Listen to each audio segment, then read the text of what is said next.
friends, welcome to S Chemistry channel. I hope you are fine and doing well.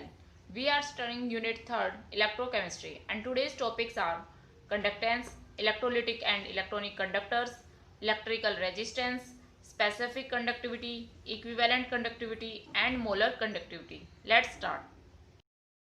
Conductors conductors क्या होते हैं? विच conduct the electricity, अपने में से electricity को पास होने देते हैं, that substances are called conductor. और एक सब्सटेंसेस जो हैं उनको हम क्या कहते हैं? इंसुलेटर्स।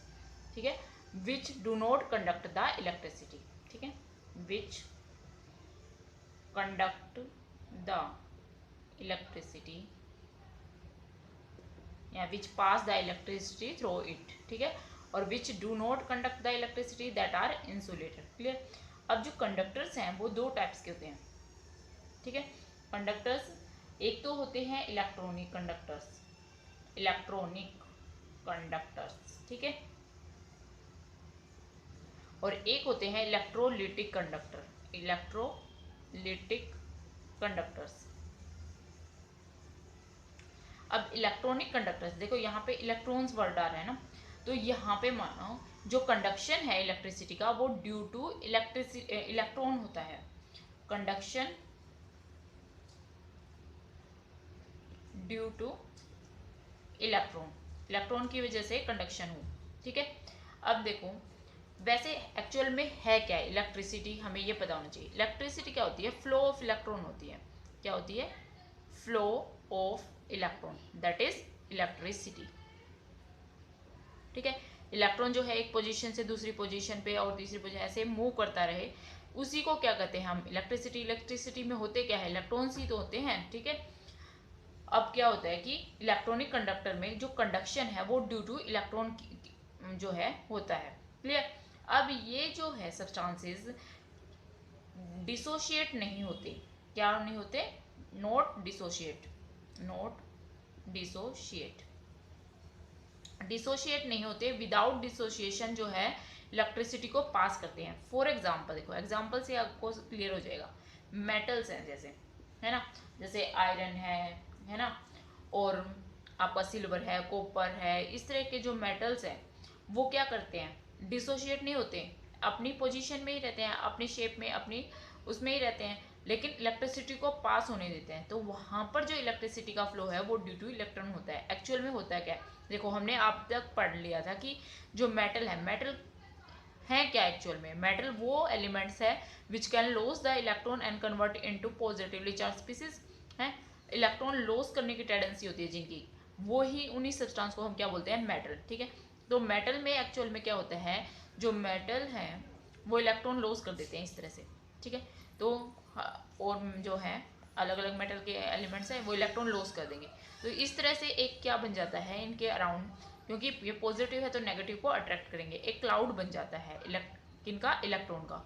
इनकी वजह से क्या है? इलेक्ट्रिसिटी का फ्लो होता है, यानी कि ये इलेक्ट्रॉन फ्री इलेक्ट्रॉन है, इस वजह से क्या है? ये मूव कर सकते हैं। तो यही इस वजह से ही क्या होता है? मेटल्स जो है गुड कंडक्टर ऑफ इलेक्ट्रिसिटी होते हैं, क्योंकि यहाँ पर मोबाइल इलेक्ट्रॉन होते हैं, फ्री इलेक्ट्रॉन्स होते हैं, क्योंकि इनका नेचर ही ऐसा है। मेटल जो है वो स्पीसीज होते हैं, वो एलिमेंट होते हैं जो इलेक्ट्रॉन इजीली लॉस कर सकते हैं। क्लियर। तो ये बात होगी। तो मैं इलेक्ट्रॉनिक कंडक्टर्स में जो कंडक्टेंस होती है इलेक्ट्रिसिटी की वो ड्यू टू इलेक्ट्रॉन होती है। और ये जो सब्सटेंसेस हैं जिनको हम क्या बोल सकते हैं? Electronic conductors. क्या बोल सकते हैं? Electronic conductor. वो सब्सटेंस जो है वो डिसोशिएट नहीं होते हैं, विदाउट डिसोशिएशन जो है कंडक्ट करते हैं इलेक्ट्रिसिटी को। एग्जाम्पल है जैसे मेटल्स हैं। ठीक है, इसके अलावा जो है मिनरल्स भी होते हैं, मिनरल्स। ठीक है, और एक एग्जाम्पल है हमने उसमें सॉलिड स्टेट में भी किया था, ग्रेफाइट। ग्रेफाइट जो है आपको पता है कोवलेंट कंपाउंड है, और इस में क्या है? इसका स्पेशल प्रॉपर्टी ये होती है कि ये क्या है? गुड कंडक्टर ऑफ इलेक्ट्रिसिटी, है ना। बाकी जो कोवलेंट कंपाउंड होते हैं या कोवलेंट मोलिक्यूल होते हैं वो क्या होते हैं? इलेक्ट्रिसिटी को कंडक्ट नहीं करते हैं। ठीक है, ग्रेफाइट एक्सेप्शनल था, हमने किया था ना सॉलिड स्टेट में। तो ग्रेफाइट में क्या होता है? देखो हमने उसका स्ट्रक्चर किया था ऐसे, इस तरह का स्ट्रक्चर होता है, हेक्सागन से होते हैं। तो यहाँ पर जो है ये कार्बन कार्बन से ही बना होता है, क्योंकि ग्रेफाइट जो है कार्बन का एलोट्रोप्स है। ठीक है, सिर्फ यहाँ पर कार्बन ही एलिमेंट होता है, अदर कोई एलिमेंट नहीं होता। अब कार्बन आपको पता है कि 4 बॉन्ड बना सकता है। अब ठीक है, तो इसमें यहाँ पर देखो इसने क्या, एक कार्बन ये है, जैसे इसने कितने बॉन्ड बनाए हैं, 1 2 3 बॉन्ड बना रहा है वो। हर एक कार्बन ऐसे ही 3 बॉन्ड बनाता है, और इसलिए इसका एक जो इलेक्ट्रॉन है वो फ्री रह जाता है, क्योंकि इसकी हाइब्रिडाइजेशन जब हम निकालते हैं, जब हम करते हैं ना इसको, कार्बन को देखो ऐसे होता है, एस में 1 और पी के 3, इस तरह से ये जो है एस का एक्साइट हो जाता है, तो ये 4 बॉन्ड बना सकते हैं। ठीक है, आई थिंक आपको ये सारा पता है, नहीं तो फिर आगे हम फिर से कर लेंगे इसको। ठीक है, तो ये जो है 4 बॉन्ड बना सकता है कार्बन। कितने बना सकता है, 4। ठीक है, तो 4 वैलेंसी होती है इसकी, 4 वैलेंसी होती है। यहाँ पर देखो 1 2 3 तो बना दी इसने, एक रह गया, फ्री रहता है वो इलेक्ट्रॉन। इस फ्री इलेक्ट्रॉन की वजह से ये क्या कर सकता है, इलेक्ट्रिसिटी को कंडक्ट करता है। ठीक है, तो इसलिए ग्रेफाइट जो है गुड कंडक्टर ऑफ इलेक्ट्रिसिटी है। क्लियर, तो ये थे इलेक्ट्रॉनिक कंडक्टर्स। क्लियर हो गया। इलेक्ट्रॉनिक कंडक्टर्स में कंडक्शन है ड्यू टू इलेक्ट्रॉन होता है। इसमें जो कंपाउंड जो है या जो सब्सटेंसेस हैं वो डिसोशिएट नहीं होते हैं, और example metal, minerals, graphite etcetera है। ठीक है, now electrolytic conductors. Electrolytic conductors में जो है फ्लो ऑफ इलेक्ट्रिसिटी होता है वो ड्यू टू आयंस होता है, ड्यू टू आयंस। इसमें जो सब्सटेंस है वो डिसोशिएट हो जाते हैं, सब्सटेंसेस अंडरगो डिसोशिएशन।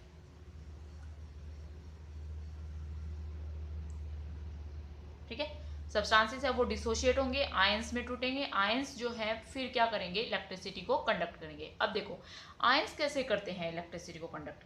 आयन का मतलब क्या होता है, कैटायन और एनायन, पॉजिटिव और नेगेटिव। ठीक है, अब कोई भी हमारा पास सब्सटेंस मान लिया मैंने यहाँ पर, ठीक है, उसको मैंने पॉजिटिव और नेगेटिव स्पीसीज में वो टूट गया, डिसोशिएट हो गया इस तरह से। ठीक है, अब देखो इलेक्ट्रिसिटी जब हम इसमें से पास करेंगे, इलेक्ट्रिसिटी क्या है, इलेक्ट्रॉन्स का है फ्लो, तो इलेक्ट्रॉन्स है यहाँ पर, तो ये पॉजिटिवली चार्ज स्पीसीज है, ये क्या कर देंगे, इलेक्ट्रॉन को कैच कर लेते हैं। और नेगेटिवली चार्ज स्पीसीज क्या है, इलेक्ट्रॉन को लॉस कर देते हैं। पॉजिटिव क्या करते हैं, क्या गेन करेंगे, और नेगेटिव क्या करते हैं, लॉस। एक तरह से ये मान लो कि ये एक व्हीकल का तरह काम करते हैं, इलेक्ट्रॉन्स को कैच करते हैं पकड़ के। और ये क्या है, मोबाइल है, फ्री है, आयंस इधर उधर मूव करते रहेंगे, इधर मूव करेंगे, यहाँ से यहाँ तक ये फ्लो कर जाएंगे। ठीक है, कहने का मतलब ये है कि आप ये मान लो जैसे कि हमें एक सामान दूसरे जगह पर पहुंचाना है, यहाँ से लेकर यहाँ तक कोई सामान पहुंचाना है, तो हम क्या कर रहे हैं, एक व्हीकल यूज कर रहे हैं। ठीक है, जैसे हमने एक गाड़ी ले ली, ठीक है, अब इसमें हमने क्या कर दिया, हमारा जो सामान है वो लोड कर दिया। अब ये कार क्या करेगी, जाके दूसरी जगह पर इसको ट्रांसफर कर देगी। ऐसे ही ये जो है आयंस का खेल है। आयंस क्या करेंगे, एक कैरियर का काम करते हैं। ठीक है, वो क्या करेंगे, इलेक्ट्रॉन को कैच करेंगे और एक प्लेस से दूसरी प्लेस पे पहुंचा देते हैं। तो इस तरह एक जो है पॉइंट से दूसरे पॉइंट पे इलेक्ट्रिसिटी फ्लो कर जाती है। इस तरह इलेक्ट्रिसिटी का फ्लो होता है। ठीक है, तो आयंस की वजह से क्या है, इलेक्ट्रिसिटी का फ्लो हो, उन सब्सटेंसेस को हम क्या कहते हैं, इलेक्ट्रोलिटिक कंडक्टर्स, जहां पर क्या हो, आयंस की वजह से इलेक्ट्रिसिटी कंडक्ट होती है। क्लियर। अब इलेक्ट्रोलिटिक कंडक्टर्स है वो 2 टाइप्स के होते हैं। ठीक है, एक तो होते हैं स्ट्रॉन्ग इलेक्ट्रोलाइट, इनको इलेक्ट्रोलाइट्स भी बोलते हैं। क्या बोलते हैं, इलेक्ट्रोलाइट्स इनको, और इलेक्ट्रोलाइट्स, इलेक्ट्रोलिटिक कंडक्टर या इलेक्ट्रोलाइट्स। तो स्ट्रॉन्ग इलेक्ट्रोलाइट्स होते हैं, और एक क्या होते हैं, वीक इलेक्ट्रोलाइट्स।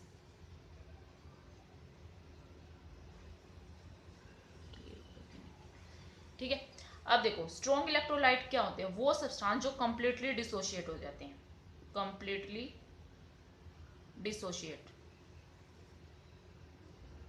ठीक है, जैसे कि NaCl है, ये क्या हो जाता है, कंप्लीटली डिसोशिएट हो जाएगा जब भी सॉल्यूशन में जाएगा, Na पॉजिटिव और Cl नेगेटिव में मिल जाएगा। NaOH है, कंप्लीटली डिसोशिएट हो जाएगा, Na पॉजिटिव और OH नेगेटिव में कंप्लीटली। ठीक है, ऐसे ही H2SO4 है, HCl है।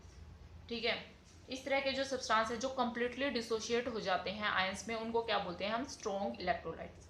और वीक इलेक्ट्रोलाइट्स क्या होते हैं, जो कंप्लीटली डिसोशिएट नहीं होते, नॉट कंप्लीटली डिसोशिएट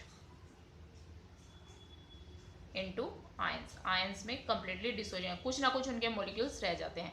जैसे कि एग्जांपल है CH3COOH। अब देखो एसिटिक एसिड बोलते हैं, इसका कॉमन नेम है, ठीक है। इथेनोइक एसिड आयुपिक नेम है और एसिटिक एसिड इसका कॉमन नेम है। अब ये जब सॉल्यूशन में जाता है तो क्या होता है, ये कंप्लीटली डिसोसिएट, कुछ मॉलिक्यूल्स इसके जो है डिसोशिएट होते हैं इस तरह से, CH3CO negative plus H positive, ठीक है। फिर ये आपस में कंबाइन होकर ये बना देते हैं। तो इस तरह से कुछ एक उस सॉल्यूशन के अंदर जो है आपको एसिटिक एसिड के मॉलिक्यूल्स भी मिलेंगे और ये आयंस भी मिलेंगे, दोनों चीजें मिलेंगी। लेकिन NaCl का सॉल्यूशन बनाओगे तो वहां पे आपको सिर्फ Na पॉजिटिव और Cl नेगेटिव के आयंस मिलेंगे, वहां पे NaCl नहीं मिलेगा। तो ये कंप्लीटली डिसोशिएट हो जाते हैं और ये क्या है, पार्शली डिसोशिएट हो जाते हैं, वीकली डिसोशिएट होते हैं। इसलिए ये क्या है, एक वीक एसिड भी है, ठीक है। तो ये हो गए आपके वीक इलेक्ट्रोलाइट्स। तो इसमें देखो अब कंडक्टर जो है, कंडक्ट आयंस ही कम है तो कंडक्टेंस भी क्या होगी, कम होगी। और स्ट्रॉन्ग इलेक्ट्रोलाइट्स लाइट्स की वजह से क्या होगी, कंडक्टेंस ज़्यादा होगी, क्योंकि यहाँ पर बहुत सारे आयंस हैं, ठीक है। और यहाँ पर तो क्या है, ये आयंस आपस में कंबाइन हो गए, फिर से ये बना रहे हैं, है ना, इस तरह से इक्विलिब्रियम में ये प्रेजेंट है। तो यहाँ पर हम कह सकते हैं कंडक्टेंस कम होती है, यहाँ पर ज़्यादा होती है। Now factors affecting electrolytic conductance.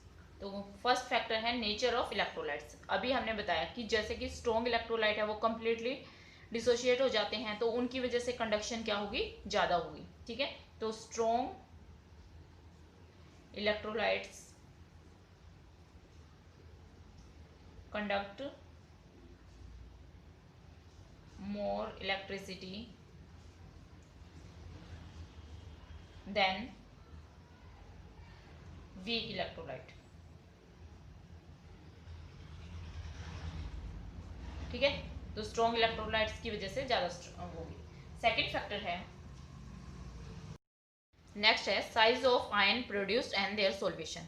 अब देखो इन चीज़ों को है ना रटने की जरूरत नहीं है, ना ऐसे लिखने की भी जरूरत, अपने ना माइंड में आपको सेट हो जाएगा एक बार अगर आप उसको थोड़ा समझने की कोशिश करेंगे तो समझ लो बस उसको। अब देखो साइज ऑफ आयन, अब एक जितना बड़ा साइज होगा किसी भी आयन का, ठीक है, तो वो क्या है, वहां पर सोल्वेशन, सोल्वेशन का मतलब क्या है कि जो सोलवेंट लिया है वो उसको घेर लेगा। जैसे कि अगर हमने NaCl ही ले लिया, ठीक है, तो Na पॉजिटिव और Cl नेगेटिव में डिसोशिएट हो गया, ठीक है। अगर हमने अब देखो इसके अंदर क्या है, वाटर में डिजोल्व कर रखा है, तो Na पॉजिटिव को आपको पता है कि ऐसे वाटर के जो है नेगेटिव पार्ट घेर लेता है इस तरह से, है ना। ये मैंने पहले भी करवा दिया था आपको, यहाँ से क्लियर हो जाएगा। ऐसे ओ, ऐसे O पे नेगेटिव चार्ज होता है, H पॉजिटिव, इस तरह से वाटर मॉलिक्यूल्स जो है इसको सराउंड कर लेता है Na पॉजिटिव को। ऐसे ही Cl नेगेटिव को, लेकिन वो हाइड्रोजन जो है इस तरफ होएंगे, ठीक है। तो इस तरह से सराउंड कर लेते हैं, तो इसको बोलते हैं सोल्वेशन। कि जो सोलवेंट मॉलिक्यूल है वो जो है आपके सोल्यूट मॉलिक्यूल्स के आयंस वगैरह जो भी हैं उनको क्या कर लेता है, सराउंड कर लेता है, इसको कहते हैं सोल्वेशन। क्लियर। तो अब देखो यहाँ पर Na पॉजिटिव या Cl नेगेटिव जैसे ही आयंस बने तो इनको क्या है, वाटर मॉलिक्यूल्स ने घेर रखा है। जितना ज़्यादा बड़ा होगा उतने ज़्यादा वाटर मॉलिक्यूल्स इसको घेर सकते हैं, यानी कि उतनी सोल्वेशन ज़्यादा होगी। अगर सोल्वेशन ज़्यादा होगी तो यहाँ पर Na पॉजिटिव को हम दे भाई कंडक्ट करना है इलेक्ट्रिसिटी को, तो इलेक्ट्रॉन को इसके कांटेक्ट में तो आना पड़ेगा। तो लेकिन वाटर मॉलिक्यूल्स अगर इसके चारों तरफ आ गए या और कोई भी जो भी सोलवेंट है वो इसके चारों तरफ आ गया तो ये कैसे आयंस के कांटेक्ट में आएगा, नहीं आएगा ना। तो इस वजह से क्या है, जितनी सोल्वेशन ज़्यादा होगी कंडक्शन क्या होगी, उतनी ही कम होगी। इसके कंपैरिजन में अगर हम देखें छोटा आयन है अगर, तो उसको बहुत कम वाटर मॉलिक्यूल्स घेरेंगे, क्योंकि वाटर मॉलिक्यूल्स या कोई भी सोलवेंट मिल गया उसके आयंस जो है या जो वो मॉलिक्यूल बड़ा होगा, ये छोटा सा है, ठीक है। तो ये क्या है, सोल्वेशन जितनी कम होगी उसके चारों तरफ वाटर मॉलिक्यूल जितने कम होंगे तो वो इजीली क्या है, इलेक्ट्रॉन के कांटेक्ट में आ जाएगा। जितना इलेक्ट्रॉन के कांटेक्ट में इजीली आएगा उतनी कंडक्टेंस होगी। क्लियर। तो यहाँ पर इसका फर्क पड़ता है। क्लियर, ठीक है। तो ये हो गया कि ग्रेटर साइज होगा और ग्रेटर सोल्वेशन होगी उतनी ही कंडक्टेंस क्या होगी, कम होगी। नेक्स्ट है nature of solvent and viscosity. अब सोलवेंट का, अगर सोलवेंट मान लो कि पोलर है, पोलर का मतलब क्या होता है, जो आयंस में डिसोशिएट हो जाए आयन में, ठीक है, पोलराइज हो जाए। जैसे कि HCl है तो H पॉजिटिव और इसकी इलेक्ट्रोनेगेटिविटी का डिफरेंस क्या होता है, अगर यहाँ पर डिफरेंस होगा तो ये पॉजिटिव में, ये नेगेटिव में, है ना। तो इलेक्ट्रोनेगेटिविटी की डिफरेंस की वजह से पोल्स डेवलप होते हैं। क्लियर। तो ये अगर पोलर सोलवेंट है हमारे पास, अगर पोलर सोलवेंट लिया हमने, तो ये खुद पोलर है, तो दूसरा जो यहाँ पर इसके कॉन्टेक्ट में आएगा सब्सटेंस, उसको भी पोलराइज करेगा, क्योंकि इसका नेगेटिव उसके पॉजिटिव पार्ट को अपनी तरफ अट्रैक्ट करेगा, और जो इसका पॉजिटिव पार्ट उसके नेगेटिव को अट्रैक्ट करेगा। तो ये भी क्या हो जाएगा, उतनी ही जल्दी आयंस में डिसोशिएट होगा। जितनी जल्दी आयंस में वो डिसोशिएट होगा, जितने ज्यादा आयंस बनेंगे, आयंस जितने ज्यादा बनेंगे उतनी कंडक्टिविटी क्या होगी, ज्यादा होगी, है ना, कंडक्टेंस ज्यादा होगी। क्लियर। अब आती है बात विस्कोसिटी की। विस्कोसिटी का मतलब, विस्कस मतलब गाढ़ा सा, आपने देखा होगा। देखो वाटर है एक, और एक हनी है। हनी जो है शहद हम देखते हैं वो क्या है, गाढ़ा होता है ना, विस्कस होता है, उसकी विस्कोसिटी क्या होती है, ज्यादा। तो कोई भी चीज अगर विस्कोसिटी ज्यादा है, यानी कि उसके मॉलिक्यूल जो है वो क्लोजली पैक्ड होते हैं। विस्कोसिटी ज्यादा का मतलब होना, मॉलिक्यूल्स आपस में, सोलवेंट के मॉलिक्यूल्स आपस में क्या है, ज्यादा गहरे होते हैं, टाइटली पैक्ड होते हैं। अगर ये इस तरह से गहरे होंगे तो इसमें जब हम सोल्यूट मिलाएंगे तो वो अच्छे से मिक्स भी नहीं हो पाएगा, और वो इनके अंदर ही इतना फोर्स ऑफ अट्रैक्शन है कि ये दूसरे पे इतना इफेक्ट नहीं डालते हैं। ठीक है, आपस में ही इनका इंटरेक्शन ज्यादा होता है, इनकी विस्कोसिटी ज्यादा है का मतलब इनके आपस के मॉलिक्यूल्स में इंटरेक्शन ज्यादा है। तो दूसरा जो हमने सब्सटेंस डाला जिसके आयंस हमने डिसोशिएट करने हैं, तो उस पर क्या होगा, कम फर्क पड़ेगा, वो कम डिसोशिएट होंगे तो कंडक्टिविटी क्या होगी, कम होगी। तो विस्कोसिटी ज्यादा होगी तो कंडक्टेंस कम होगी, और पोलर जितना ज्यादा सब्सटेंस होगा, जितने उसमें पोलैरिटी ज्यादा होगी, उतने ही आयंस बनेंगे ज्यादा, उतनी ही क्या होगी, कंडक्टेंस ज्यादा होगी। क्लियर। तो ग्रेटर पोलैरिटी, ग्रेटर आयनाइजेशन, और more conductance, greater viscosity, less conductance.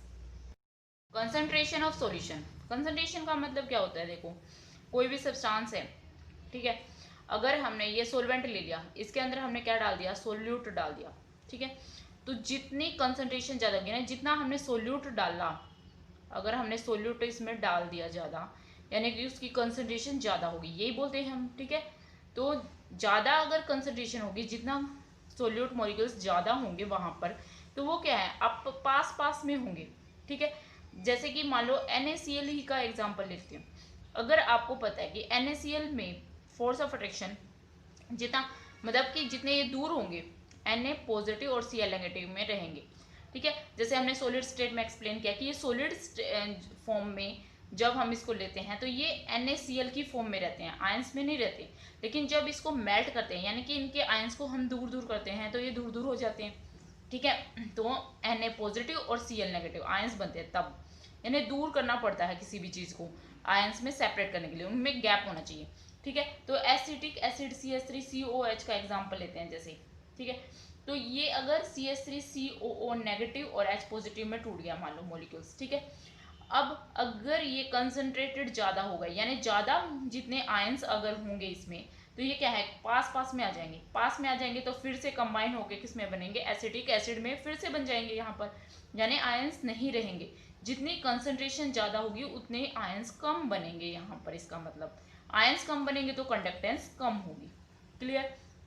दोबारा देखो, देखो अगर कोई भी मॉलिक्यूल्स उसकी कंसंट्रेशन सॉल्यूशन में ज्यादा है, यानी कि वो क्या है, पास पास में रहेंगे, क्लोजली पैक्ड रहेंगे, जितने पास रहेंगे उतने इनके कम चांस है कि आयंस में टूटे।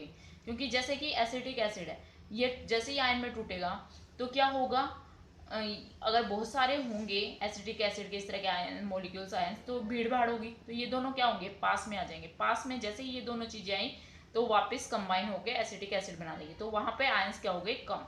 ठीक है, तो जितना कंसंट्रेटेड सॉल्यूशन ज्यादा होगा उतनी ही आयंस कम होंगे तो कंडक्टेंस क्या होगी, कम होगी। Clear. Higher the concentration less is the conductance. Next आपका पॉइंट है टेम्परेचर। अब टेम्परेचर का क्या इफेक्ट पड़ेगा, देखो अगर जितना ज्यादा हम टेम्परेचर बढ़ाएंगे तो आयंस क्या है, आपको पता है कि दूर दूर चले जाएंगे, उनमें एनर्जी आएगी, एनर्जी आएंगे तो वो क्या होंगे, दूर दूर होंगे, तो उतने ही आयंस ज्यादा बनेंगे। जितने आयंस ज्यादा होंगे, या हम कह लें उनकी स्पीड ज्यादा होगी। ठीक है, तो टेम्परेचर की वजह से उनमें एनर्जी आई, एनर्जी आई तो क्या होगी, उनकी स्पीड ज्यादा होगी, यानी कि हमने फ्यूल दे दिया मान लो व्हीकल्स को, तो जितनी ज्यादा उसकी स्पीड होगी उतने ही क्या है, वो कंडक्टेंस को कर पाएंगे, कंडक्टेंस कर पाएंगे, है ना, इलेक्ट्रिसिटी को मूव कर पाएंगे। क्लियर। तो यहाँ पर higher the temperature more is the conductance. Higher the temperature more is conductance. Clear. तो टेम्परेचर क्या करता है, एनर्जी देता है, एनर्जी क्या होगी, स्पीड बढ़ाएगी, स्पीड बढ़ाएगी तो कंडक्टेंस ज्यादा हो जाएगी। ठीक है, तो ये थे इलेक्ट्रोलिटिक कंडक्टर को अफेक्ट करने वाले फैक्टर। ऐसे ही जो हमने मेटालिक पढ़े थे या इलेक्ट्रॉनिक कंडक्टर, इलेक्ट्रॉनिक कंडक्टर्स, इनको है ना मेटालिक कंडक्टर भी बोलते हैं, मेटालिक कंडक्टर्स।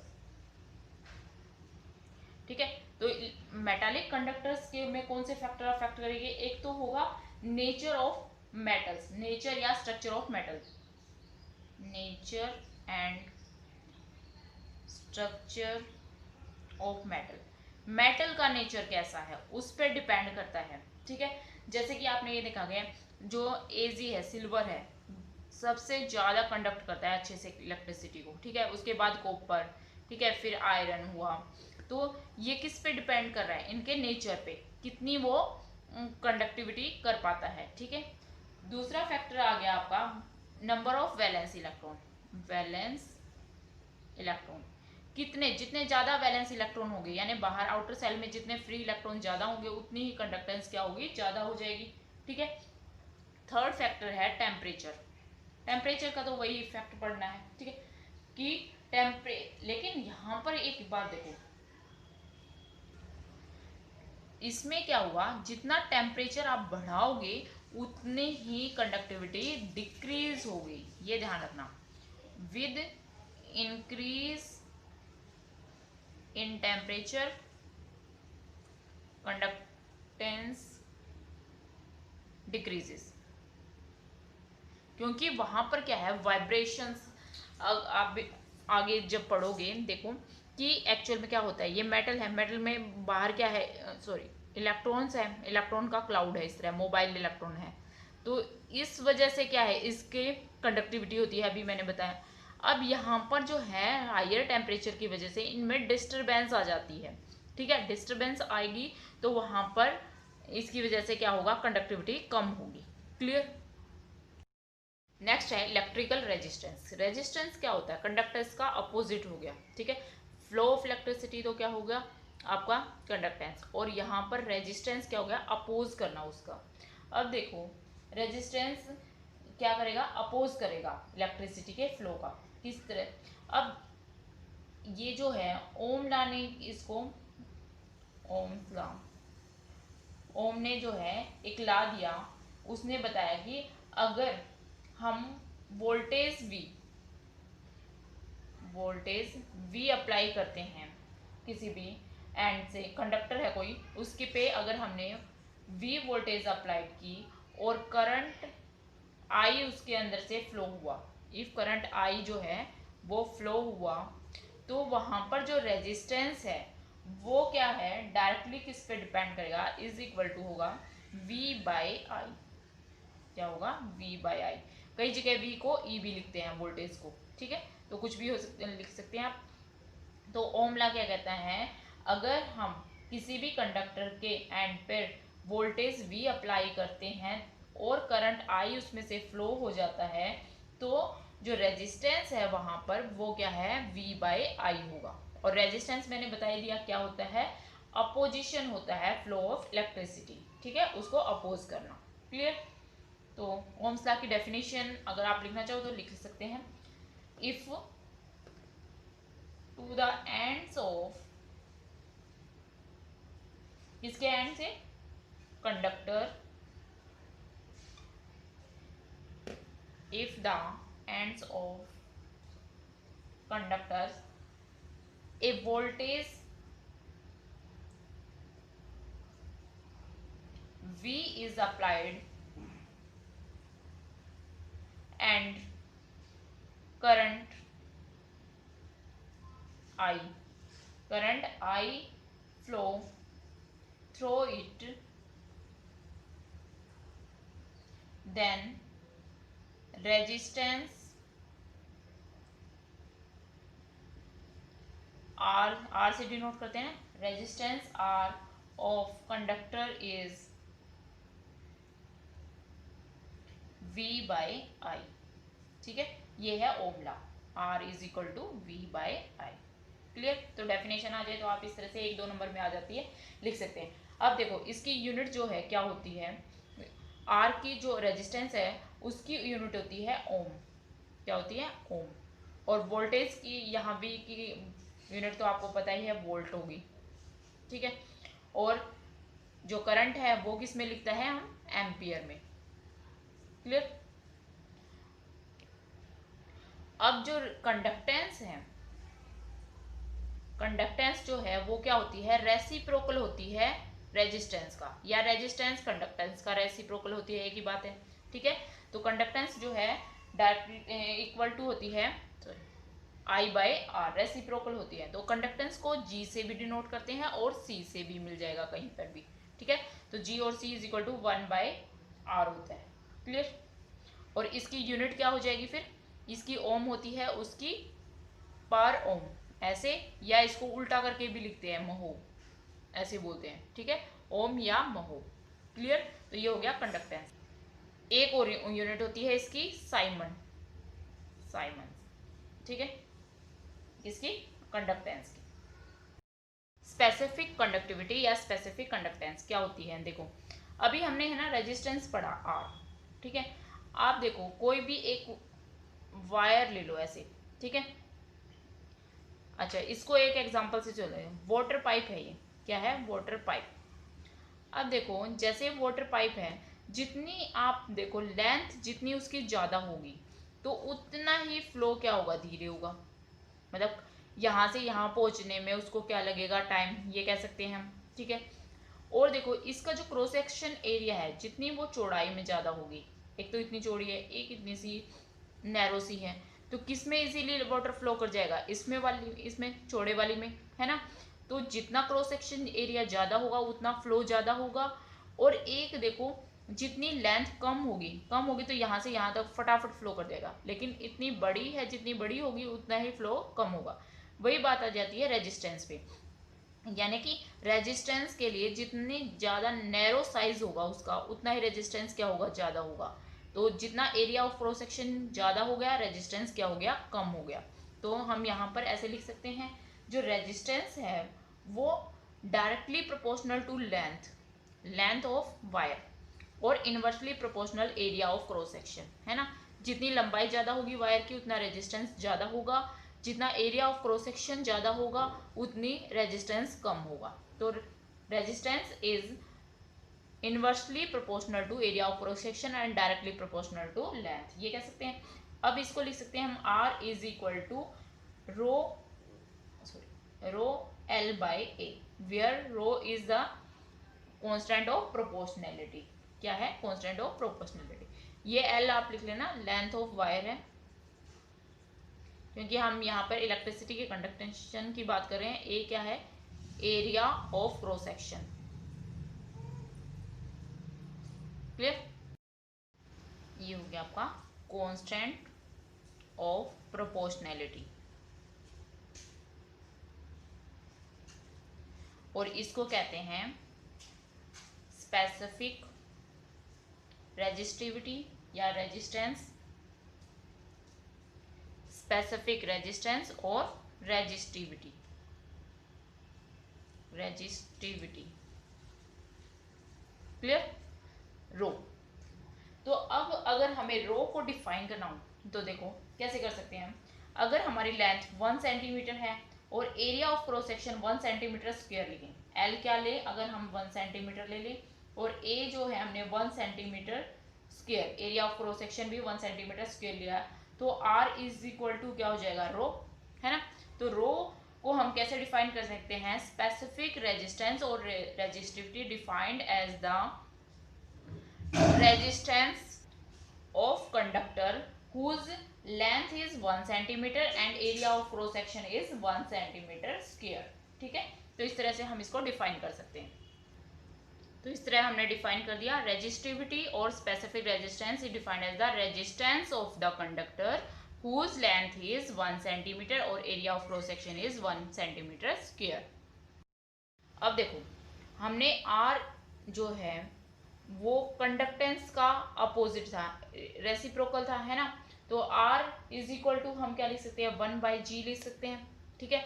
इसी तरह जो है आपका रो है वहां पर, उसको हम लिख सकते हैं 1/kappa। अभी हमने जो जो डेरिवेशन किया था, R इज इक्वल टू हमने क्या किया था, रो L/A, ठीक है। तो R को हम क्या लिख देंगे, 1/g। ये क्या होगी, G या C कैसे भी लिख सकते हो आप, कंडक्टेंस, क्योंकि रेसिप्रोकल होती है कंडक्टेंस का R, और रो का रेसिप्रोकल क्या होता है, कापा, 1/kappa। तो रो की जगह हम क्या लिख सकते हैं, 1/kappa, इस तरह से, L/A। तो यहाँ से हम कापा निकाल लेंगे, कापा इज इक्वल टू, कापा को इस तरफ ले आओ और जी को इस तरफ ले आओ, G इंटू में L/A, ये आ जाएगा। तो यहाँ पर ये जो कापा है इसको बोलते हैं स्पेसिफिक कंडक्टेंस या आपकी कंडक्टिविटी। क्या बोलते हैं, स्पेसिफिक कंडक्टेंस और क्या कह लो, कंडक्टिविटी, ठीक है। तो ये होगी आपकी कंडक्टिविटी, कापा। तो कापा को अगर मेरे को डिफाइन करना है तो मैं कैसे कर सकती हूँ, वैसे ही देखो, अगर अगर 1 सेंटीमीटर ले लूँ मैं, यहाँ कर देती हूँ, L is equal to 1 centimetre हो और A is equal to 1 centimetre square हो, तो कापा इज इक्वल टू क्या हो जाएगा, C या G के इक्वल हो जाएगा, है ना। तो conductivity is defined as the conductance, conductance है नहीं, conductance of the conductor having length 1 centimetre and area of cross section 1 centimetre square. जैसे हमने रेजिस्टिविटी की ली थी वैसे यहाँ कंडक्टिविटी की ले सकते हो आप, ठीक है।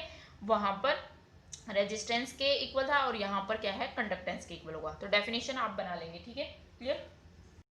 अब यूनिट्स कैसे निकालोगे, देखो, रेजिस्टिविटी है,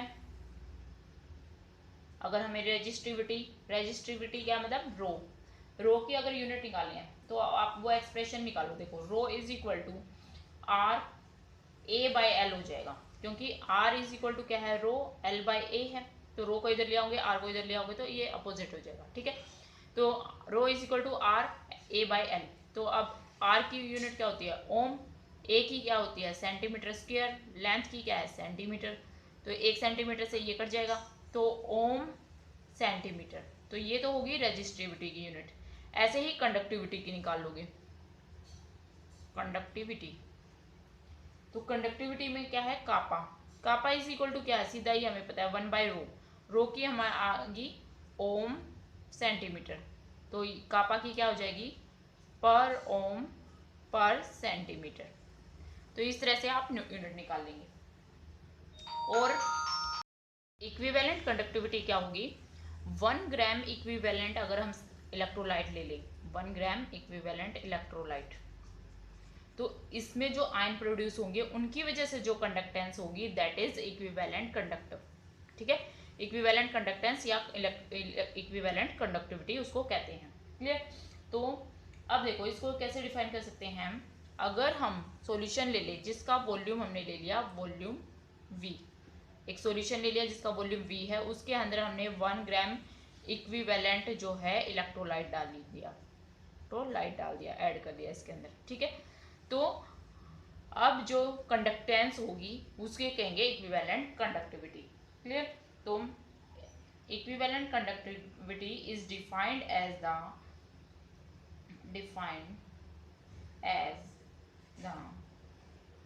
कंडक्टेंस